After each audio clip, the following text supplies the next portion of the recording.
नमस्कार। आज के हम लोग के बातचीत का विषय है पोर्टफोलियो। पोर्टफोलियो कैसा हो, पोर्टफोलियो कैसे बनाएं। अब पोर्टफोलियो तो ऐसा है कि पोर्टफोलियो वही जो इन्वेस्टर बन पाए। पोर्टफोलियो बनाने के बहुत से लोगों के बहुत बहुत तरीके होते हैं। अब जैसे हमारे फिरंगी भाई लोग, वो नॉर्मली सिर्फ लार्ज कैप में काम करना पसंद करते हैं क्योंकि वहाँ उन्हें काफ़ी ज़्यादा लिक्विडिटी मिल जाती है। पीएमएस वालों का अलग स्टाइल है, उनके जो भी पीएमएस के मैंडेट होते हैं वो उस पीएमएस के अनुसार काम करते हैं। हर पीएमएस मैनेजर का अलग स्टाइल है, अलग मैंडेट है। म्यूचुअल फंड वालों को अलग स्टाइल बना के रखना पड़ता है क्योंकि वो आम जनता का बहुत बड़ा पैसा लेके चलते हैं। पीएमएस की तुलना में म्यूचुअल फंड का कॉर्पस बहुत बड़ा है। आज के दिन में म्यूचुअल फंड में 60 लाख करोड़ है। 60 लाख करोड़ किसको बोलते हैं, कितने जीरो होते हैं भाई। इसके बाद में सबके इंडिविजुअल लेवल में अलग अलग स्टाइल होते हैं। हमारे बचपन के मित्र हैं डॉक्टर प्रभंजनेश, इनका नाम जरा दोबारा लेके देखिए तो ले पाते हैं सही तरीके से। ये अपना पोर्टफोलियो लेके मेरे पास आए तो इनका पोर्टफोलियो जो मैंने देखा, इसमें पुराने मस्त हाथी बहुत लो कॉस्ट के पड़े हुए हैं। अब उन लो कॉस्ट के हाथियों के झुंड को डिस्टर्ब करने की लायकियत मेरी तो नहीं है। मैंने कहा भैया तू तो आराम से रह, तेरे को इसमें और ज़्यादा माथा लगाने की ज़रूरत ही नहीं है। हमारे एक के भाई साहब थे, अनफॉर्चुनेटली अब नहीं हैं। ये इनका अलग स्टाइल था।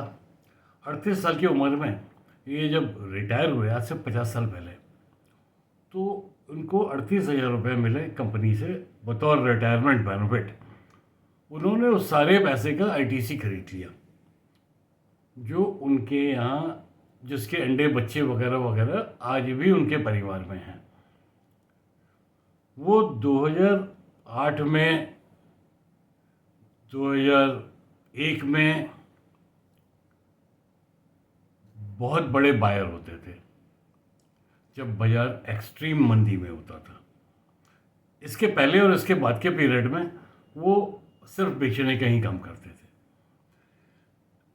हमारे एक बंधु हैं शिव जी, ये अपना पोर्टफोलियो डिस्कस करने की बात कर रहे थे। मैंने कहा भैया तेरे पोर्टफोलियो में तो कम से कम 800 कंपनियाँ होंगी।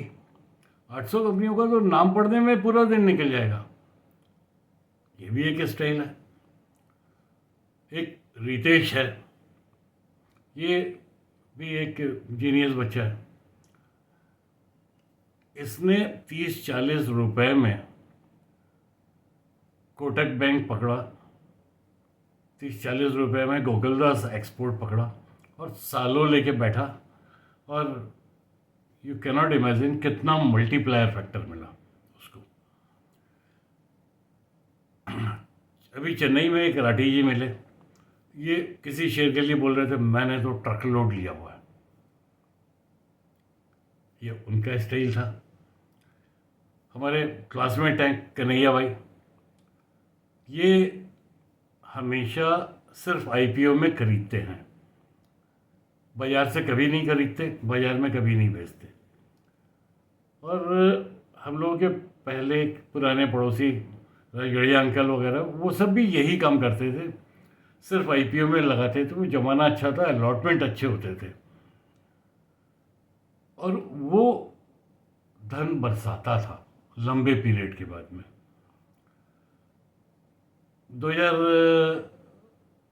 1996 में हम लोगों की अपनी कंपनी का ओपनिंग डे था, रामनवमी के दिन में। तो हम लोगों ने कहा कि भाई सबको रिकमेंड करना है। HDFC बैंक रिकमेंड किया। उस वक्त HDFC बैंक 15 रुपये 16 रुपये का था। आज देखा जाए तो वो 1000x हो गया है। लेकिन मुद्दा ये है कि उस दिन जितने लोगों ने खरीदा, डिलीवरी उठाया, आज उनमें से कितने लोग अभी तक उन शेयरों को रख पाए हैं, ये सबसे बड़ी समस्या है। 16 रुपये का HDFC बैंक आज 1600 रुपये, लेकिन 1000 टाइम्स।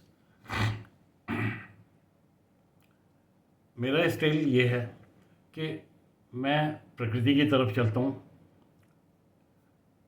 ये जो हम लोग मकान बनाते हैं, मकान का पहले पाइलिंग करते हैं, वो मकान को मजबूती देता है। हम लोग जो खाना खाते हैं तो उसका बेस होता है चावल दाल रोटी, ये बेस है। इसके ऊपर में मकान या हम लोग का भोजन रहता है। इन्वेस्टमेंट के टर्म में इसे हम लोग कोर पोर्टफोलियो या कंसिस्टेंट कंपाउंडर्स बोल सकते हैं। इसके बाद में हम लोग दीवार ऊपर करते हैं, मकान ऊंचा बढ़ता है। भोजन में हम लोग सब्जी वगैरह वगैरह लेते हैं, ये हम लोगों का ग्रोथ है। इससे इस विचारधारा को रखेंगे तो हमारे पोर्टफोलियो का ग्रोथ आइटम आएगा। इसके बाद मकान में, घर में हम लोग डेकोरेशन करते हैं, पेंट करते हैं, एसेसरीज ला के रखते हैं। भोजन में चटनी पापड़ अचार दही वगैरह आता है, तो ये फन है। इसको हम लोग लेबोरेटरी केस कह सकते हैं, अपॉर्चुनिटी कह सकते हैं। हमारे सौरभ ने इसको एक अच्छे तरीके से इसको मार्क करने का सिस्टम किया। जो कंसिस्टेंट कंपाउंडर्स है इनको तो ब्लू कलर कर दो, जो ग्रोथ है उसको अपने पोर्टफोलियो में ग्रीन कर दो, और बाकी पिंक है। पिंक का हमेशा ख्याल करना है। ब्लू कलर जो कंसिस्टेंट कंपाउंडर है वो 3-4 महीने में भी एक बार देखने से काम चलता है। ग्रोथ हफ्ता 10 दिन में देख लो। अब अभी के ज़माने में ये 1000x बहुत मुश्किल है। वो हम लोग का इकोनॉमी एक बहुत नीचे के लेवल से बढ़ रहा था, नए नए बिजनेसेस आ रहे थे। आज हम लोगों का सारा बिजनेस बहुत आगे बढ़ गया है। उतना बड़ा कंपाउंडर बहुत मुश्किल है खोजना। अब इसको खोजने के लिए बहुत मेहनत करना पड़ेगा। कोविड में बहुत मौका लगा, वहाँ पे सोचने का मौका मिला। मैंने पुराने पोर्टफोलियो को तकरीबन खाली कर दिया और जो नए चिंतन से नई पोर्टफोलियो बनाई, उसने मेरे को बहुत बड़ा हेल्प किया। यानी विध्वंस से निर्माण तक, इसको हम लोग इस तरीके से बोल सकते हैं। और ये जो मेरा लेबोरेटरी केस है, जिसको अपॉर्चुनिटी भी बोलते हैं, ये मेरा कैश काऊ है। कैश को मैं इनमें रखता हूँ, और जब कोई अच्छा आइडिया आ गया, अपॉर्चुनिटी वाले को बेच करके ग्रोथ में चले जाऊँ। अब अगले हफ्ते फिर से बात करेंगे, तो करंट मार्केट और पोर्टफोलियो पर और ज़्यादा बातें हम लोग कर लेंगे। लेकिन यदि आप लाइक नहीं करेंगे, आप यदि सब्सक्राइब नहीं करेंगे, तो आपको कैसे पता चलेगा कि मैं फिर से बात करने आ गया। लाइक कीजिए, सब्सक्राइब कीजिए, कमेंट कीजिए और मंगलमय रहिए।